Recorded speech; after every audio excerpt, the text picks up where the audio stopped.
Salut les amis, bienvenue dans ce nouvel épisode de la chaîne Plongée. Aujourd'hui, je vous emmène à la découverte d'un recycleur, le JJCCR. Donc, on va aller plonger, on va aller l'essayer, on va vous donner quelques explications de manière assez succincte pour juste avoir une idée de la machine. Voilà, on va aller faire ça avec Nicolas Paume, qu'on va aller rejoindre au club. Allez, à toutes! Le JJCCR, surnommé le 4x4 des recycleurs, conçu pour être robuste, polyvalent et simple d'utilisation. Il est aussi modulable pour pouvoir s'adapter à tout type de plongée et tout type de plongère. En bref, il comporte un canisseur axial de 2,5 kg, lui donnant 3 heures d'autonomie, une électronique Shearwater, 3 cellules d'oxy pour l'analyse, et enfin des faux poumons dorsaux externes. Bon, assez parlé, je crois qu'il est temps de plonger.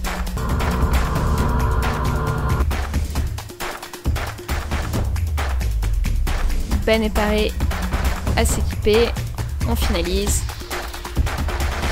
les derniers checks et il se met à l'eau.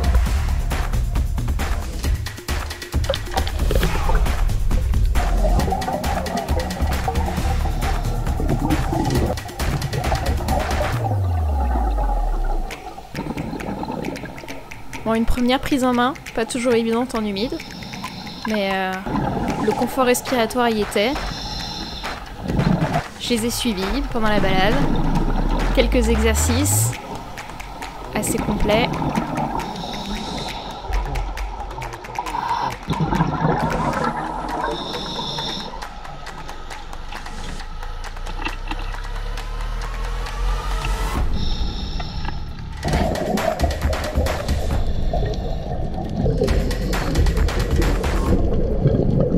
Là, typiquement, exercice assez classique au niveau de la boucle.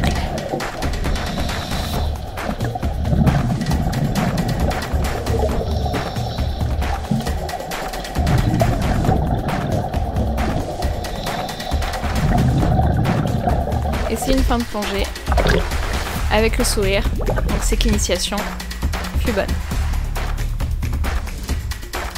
Alors Ben, un petit sourire? Donc nous voici avec Nicolas Paume. Salut. Nicolas Paume, est-ce que tu veux te présenter? Je suis moniteur depuis une bonne dizaine d'années maintenant. J'ai pas mal voyagé à l'étranger ces 10 dernières années, et puis cette année j'ai décidé de revenir m'implanter ici et de monter ma propre société qui s'appelle Dive and Travel, à travers laquelle je propose donc de l'exploration et de la formation entre autres recycleurs sur JJCCR. Tout à fait, donc c'est dans ce cadre-là qu'on se voit. Donc je voulais essayer le JJ et ça tombe bien, tu es moniteur JJCCR. C'est ça. Qu'est-ce que tu peux nous résumer la philosophie du JJ? Le JJ, c'est une machine qui est à la fois simple dans sa conception, qui est robuste et qui est modulable. Simple, il n'y a pas de fioriture, c'est-à-dire que bon, il n'y a pas de pièces propriétaires globalement, tout est remplaçable avec du matériel qu'on va pouvoir trouver dans la plupart des boutiques de plongée. On a une électronique Shearwater qui est réputée, qui équipe déjà bon nombre de recycleurs et qui fonctionne très très bien, avec un HUD qui est ultra lisible.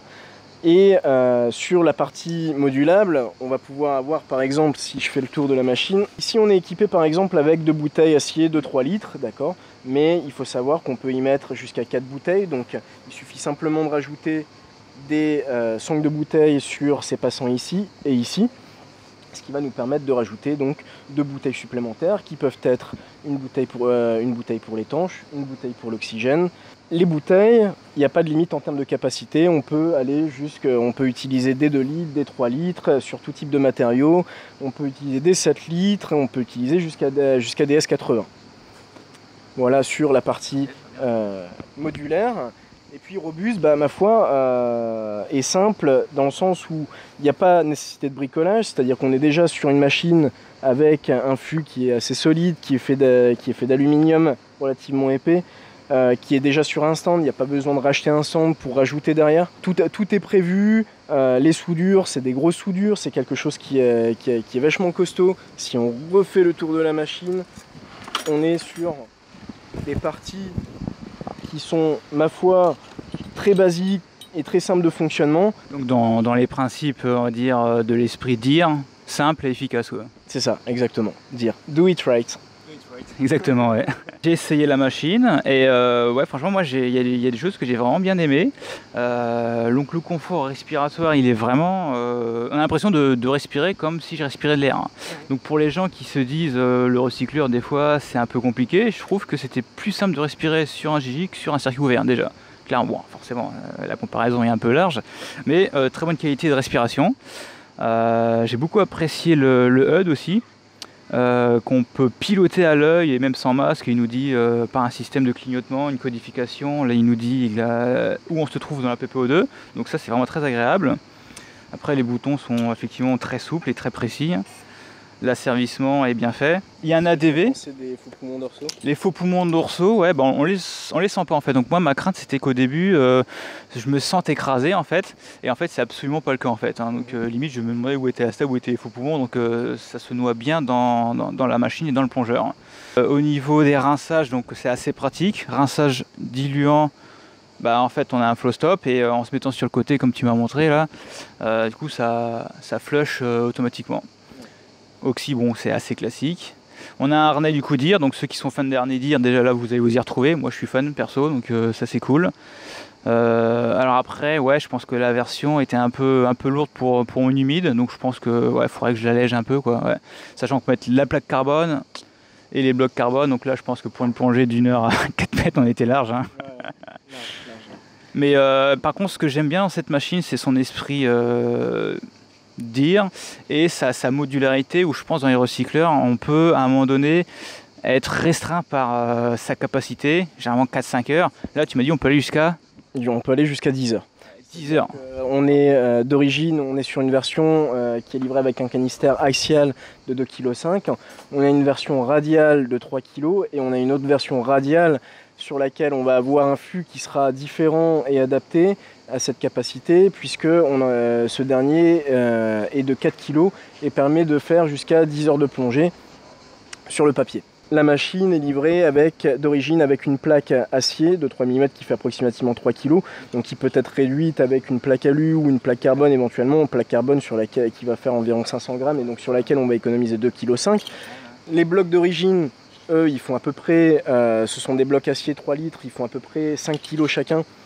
Donc même chose, si on passe sur des blocs 2 litres carbone qui vont faire à peu près 2 kg pièce, on va encore économiser 3 kg par bloc, donc ça fait 6 kg supplémentaires. On peut arriver en fait en allégeant l'ensemble sur une machine qui va faire approximativement 26 kg prête à plonger, quoi.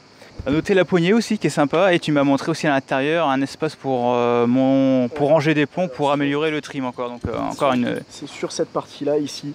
On a 2 tubes, 2 bouchons qui sont dévissables, qui permettent de démonter la poignée, donc de raccourcir éventuellement la hauteur de la machine pour le rentrer dans une valise qui sera un petit peu plus petite, mais qui permet également de rajouter des poids cylindriques sur l'ensemble de la hauteur de la machine, donc qui permet à la fois de rajouter du poids en conséquence si nécessaire. Donc ça veut dire éventuellement si on a une grosse sous-combi et qu'on part pour très longtemps, et également de les rajouter sur la partie qui va nous intéresser, c'est-à-dire plutôt sur le haut de la machine, le milieu ou le bas, quoi. Qu'on reste toujours dans l'esprit personnalisation vraiment par rapport au cahier des charges du plongeur. Donc ouais, donc très belle machine, très bonne machine. Ravi de l'initiation.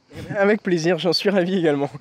N'hésitez pas à aller voir sur le site du constructeur, il y a plein d'infos, tout ça. Si vous cherchez un instructeur, vous en avez un devant vous. On vous remercie. Allez, et à la prochaine pour de nouveaux essais. Allez, ciao. Ciao.